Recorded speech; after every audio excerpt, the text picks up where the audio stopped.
السلام عليكم ورحمة الله وبركاته. ايه الأخبار؟ عاملين ايه؟ يا رب الناس كلها تكون بألف صحة وخير.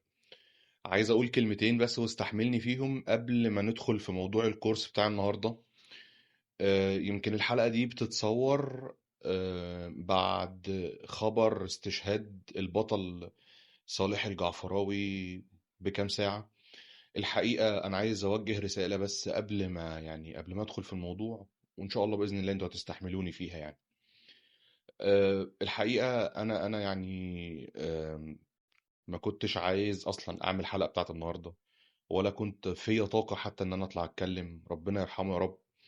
ولكن بصراحة فكرت يعني هو إحنا بنطلع نقول للناس دايما افصلوا عن المشاكل وافصلوا عن الحاجات اللي بتضايقكم عشان ما تتعطلوش عن أهدافكم وإلى آخره. وهو كلام صح بنسبة 100%، ما فيهوش أي مشكلة. ولكن حضرني موقف سيدنا أبو بكر رضي الله عنه لما توفى الرسول صلى الله عليه وسلم، وهو الوحيد اللي كان ثابت عشان خاطر الأمة دي ما تضيعش. نفس الكلام يا جماعة، احنا مش هينفع نقعد نبكي كتير. احنا محتاجين نشتغل، محتاج انت تذاكر، محتاج تقوم على حيلك، محتاج تفهم، محتاج تتعلم، محتاج تركز جدا جدا في مستقبلك. لأن الأمة دي أقسم بالله ما هيقوم لها قومة إلا لما كل واحد فينا يعمل اللي عليه ونطور من نفسنا عشان خاطر نقدر نواكب العقول بتاعتهم في التكنولوجيا وفي حاجات كتير جدا على أرض الواقع النهاردة. ودي أسلحة ممكن نستغلها في حاجات كتير جدا ضد أي حد بيجي علينا. عشان كده قررت إن أنا أقوم أعمل الفيديو ده، وقررت ان انا اصور، وقررت ان انا ما اجلش. ليه؟ عشان خاطر مش هينفع يكونوا هم بيعملوا كده ويكونوا كمان بيجهزوا للي بعده، واحنا نكون واقفين بس واقفين عند احزاننا. لا، احنا ان شاء الله باذن الله هنشتغل وهنشتغل وهنشتغل لحد ما ربنا سبحانه وتعالى يكتب لينا النصر. عشان كده ما تنساش اخواتنا من دعائك في الصلاة. طول الوقت خليهم في دماغك. عاوزك طول الوقت تكون بتدعي لهم ربنا يا رب ينصرهم، واللهم انصر الإسلام وعز المسلمين اللهم آمين. وخلينا ندخل في الموضوع بتاع النهاردة. خلينا الأول نربط الدرس بتاع النهاردة بالدرسين اللي فاتوا عشان خاطر الناس اللي ما اتفرجتش على الدرسين اللي فاتوا. الدرس الأول، فاكر لما أنا كنت بتكلم معاك إن في فرق ما بين البائع العادي وبائع القيمة، ويعتبر دوت بالنسبة لنا حاجة مهمة جدا إن أنت تكون فاهم يعني إيه أصلا تكون بائع القيمة. بعد كده الدرس التاني سوري، دخلنا على فكرة فهم السوق نفسه وفهم العميل. انت قبل ما تبيع للعميل، تمام، انت محتاج تكون فاهم السوق كويس جدا، ولازم كمان تكون فاهم العميل بتاعك كويس جدا. الدرس بتاع النهاردة ليه يعتبر محور مهم جدا في كل الدروس اللي جاية. وبالمناسبة احنا هننهي مرحلة وهنبدأ في مرحلة جديدة، لان زي ما انت عرفت في اول درس ان احنا كنا مقسمين الدروس كلها لثلاث مراحل. اوكي، فاحنا كده عملنا ثلاث دروس ودي اول مرحله، تمام كده، وهي تعتبر مرحله الاساسيات، وهنتنقل ان شاء الله باذن الله على المرحله الثانيه الدرس اللي جاي.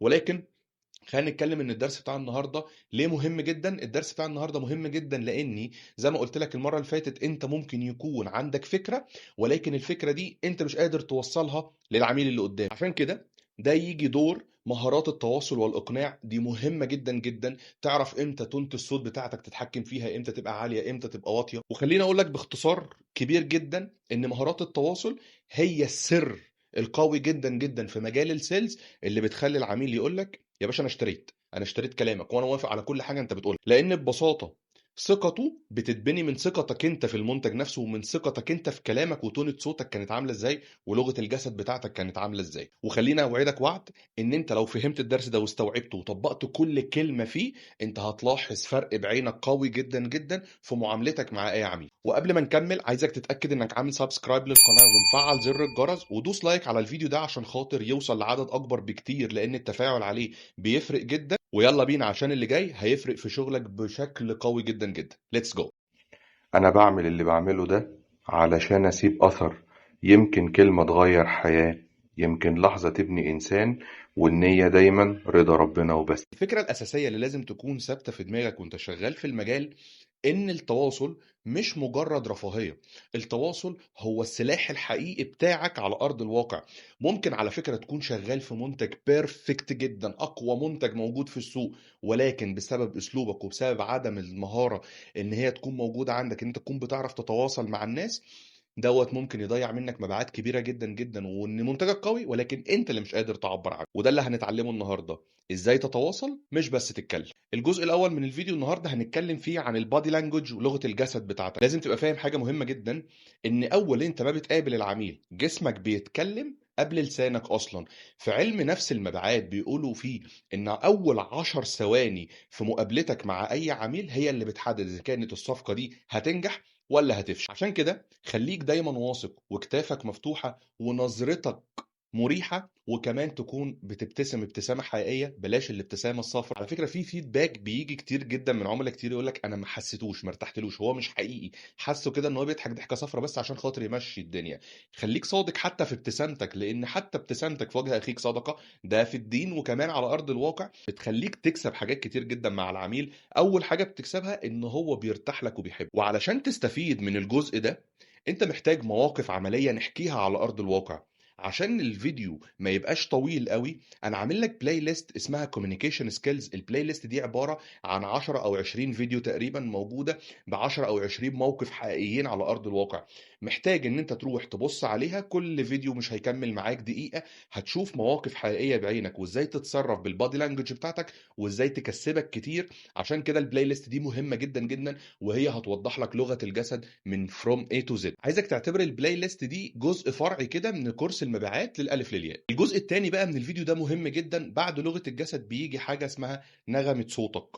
خلي بالك تونة الصوت بتاعتك وانت بتتكلم مع العميل لازم تكون واثقة جدا وهادية، بتعبر عن ثقتك في الحاجة اللي انت بتتكلم عنها.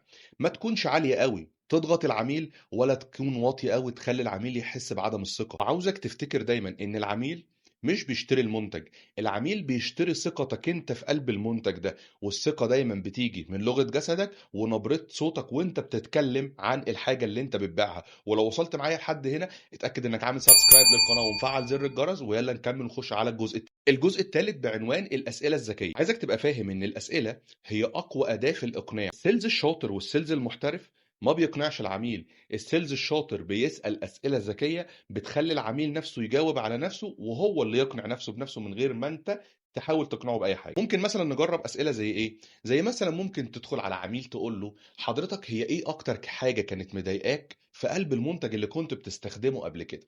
عارف هنا انت عملت ايه؟ انت هنا خليته يتكلم عن كل العيوب اللي كانت في المنتج اللي كان بيستخدمه قبل المنتج بتاعك. فلما حضرتك تيجي تتكلم عن المنتج بتاعك تقول له حقيقي كده مش احسن حاجة، ولكن المنتج بتاعي بيعمل واحد واثنين وثلاثة واربعة وما فيهوش اي عيوب من العيوب اللي حضرتك كنت بتتكلم عليها. عشان كده العميل هيحس معاك ان المنتج ده ما فيهوش نفس العيوب التانية، فبالتالي هيقرر ان هو ياخد منك المنتج بتاعك. في سؤال تاني ذكي جدا ممكن تسأله للعميل، تقول له حضرتك لو المنتج بتاعي حل المشكلة اللي عندك، حضرتك كده تقدر تقول انك لقيت الحل المثالي لبديل المنتج بتاعك؟ مليون في المية هيقول لك اه. ليه؟ لان انت ربطت له ان هو حل المشكلة بتاعته. والناس بتشتري عشان خاطر تحل مشاكل، مش عشان خاطر هي حابة تشتري. وعشان تبقى فاهم انت كده مش بتضغط العميل، انت بتخليه يفتح لك عقله حرفيا ويكلمك عن كل حاجة جواه. ودي اهم طريقة للاقناع حاليا. الخلاصة اللي انا عايز اقولها لك ان التواصل مش بس مهارة، التواصل هو الباب اللي بيفتح لك عدد مبيعات كبير جدا انت عمرك ما كنت تتخيل انك ممكن توصل له بسبب بس انك كنت بتتواصل صح. لغة الجسد بتاعتك، نبرة صوتك، الأسئلة الذكية، الثلاث حاجات دول لو ظبطتهم الموضوع هيروح معاك في حتة تانية تماما، وهتحقق مبيعات انت ما كنتش تتخيل ان انت ممكن تحققها اصلا. ولو سألت اي سيلز شاطر هيقول لك ان الثلاث حاجات دول هم العمود الفقري حرفيا في مجال المبيعات. عشان كده عايزك ترجع تاني للبلاي ليست بتاعت كوميونيكيشن سكيلز او مهارات التواصل، تابع فيها المواقف بشكل قوي جدا وركز فيها جدا، بحيث ان انت تبقى فاهم ازاي تطور نفسك وايه المواقف اللي انت هتقع فيها. لان انا جمعت لك اكتر مواقف ممكن العميل يكون هيقولها لك على ارض الواقع، بحيث ان انت تبقى عارف ازاي تتصرف فيها. وده كده كان الدرس الثالث من كورس البيع من الالف للياء.